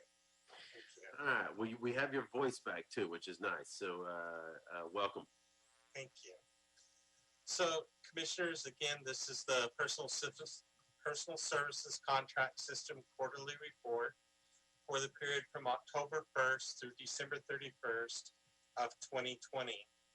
There are 12 sections in the report, beginning with the summary table of activities, the invoiced activities per outreach program, the tasks awarded under $150,000 and tasks awarded over $150,000, task order solicitation updates, new contracts executed, contracts expired, contracts expiring next quarter, amendments executed, amendments unexecuted but approved by the board, current negative deviations, and a program overview for all active contracts. Starting with the summary table of contract activities, there were $14,198,577 invoiced for this time period. We're reporting on 150 contracts. We now have 149 active contracts. For invoiced activities per outreach program, the MBE WBE outreach program provided subcontractor invoices of $2,452,745 for 56.4% of the total invoiced. The business inclusion program with 86 contracts had $3,630,819 invoiced for 45.2% of those contracts. The disadvantaged business outreach program had 33 contracts with $817,153 invoiced, or 45.1% of the invoice totals. For tasks awarded under $150,000, there were no tasks awarded under the MBE WBE program. Under the business inclusion program, there were 2 tasks awarded, one with wood environmental infrastructure task number 20-105A, and also with wood environmental task number 20-105B. The total awarded was $43,050. Under the disadvantaged business outreach program, there were no tasks awarded under this program for this quarter. For tasks awarded over $150,000, there were no tasks awarded under this program for the MBE WBE outreach program. The Business Inclusion Program did award a task to Erupt Advisory Incorporated, and that was for $2 million. Under the Disadvantaged Business Outreach Program, there were no tasks awarded under this program. Currently, the Los Angeles Business Assistance Virtual Network continues to perform well, and there were no issues or complaints during this reporting period. I should mention that the Chief Procurement Officer, in coordination with ITA, is planning to launch an update for the Business Assistant Virtual Pro Network regarding the city staff side, and that will occur in March of this year. There was one new contract executed. It was a standard contract for C137288 with Metabolic Studio, and this one has to do with study regarding the LA River. Under contracts expired, one contract did expire under the Fire Bond program. This was Bovis Lind Lease. It expired on October 1st, 2020. There are no contracts expiring in this next quarter. There were no amendments executed during this time period from October to December, and there were no amendments unexecuted during the time period of the October to December 2020. Negative deviations are reported for each of the current and active personal services contracts in the detailed report. In summary, under the MBE Outreach program, there are 30 contracts with 173 tasks currently active. We achieved a 13% MBE, a 5% WBE, and an OBE of 18%. For the Business Inclusion Program, there are 86 contracts with 181 tasks. The invoice amount was $80,035,945, or 49% of the cost. For MBE, there was achieved 16%, WBE was 12%, SBE was 26%, EBE was 17%, DVBE was 1%, and the OBE was 16%. For the Disadvantaged Business Outreach Program, there were 33 contracts, invoiced at 78% of the contracts. DBE had achieved 25%, and OBE achieved 9%. Basically, the Bureau of Engineering continues to meet the department goals in all of these areas.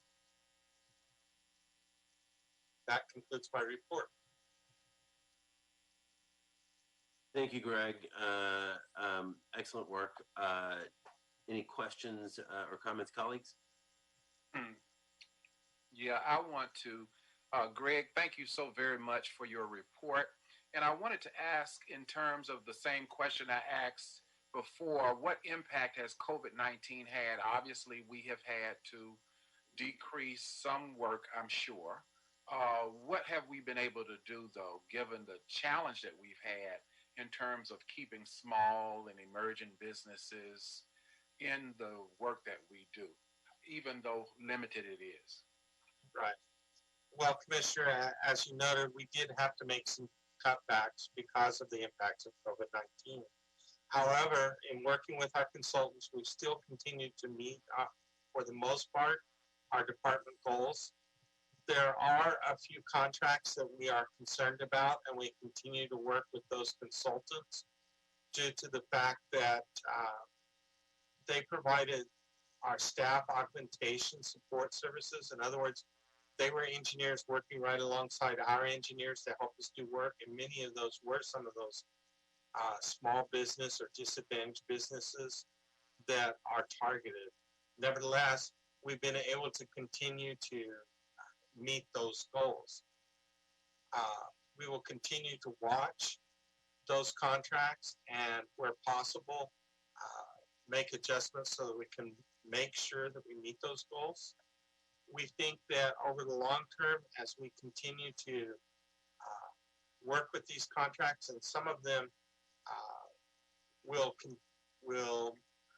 have to be extended in year 2022, but we think that by the time we get to that time period, we will still be able to meet our program goals. Great. Thank you for that report. Thank you, President Pro Tem Davis. Thank you, Greg. Any other questions, colleagues? All right. Thank you, Mr. Vandergriff. Really appreciate your persistence. Enjoy your piano, and enjoy your weekend, okay? Thank you. You too. Thank you. All right. Dr. Campos, I believe that clears the decks, yes? That is correct. All right. Colleagues, that is our last item for the day. We will reconvene in 10 minutes at 4:05 p.m. for our management meeting. Meanwhile, this meeting, this special meeting of the Board of Public Works, is officially adjourned. I will see you all back shortly. Thanks. Thank you. You said 10 minutes? Yeah, we'll say 4:05, Mike, okay?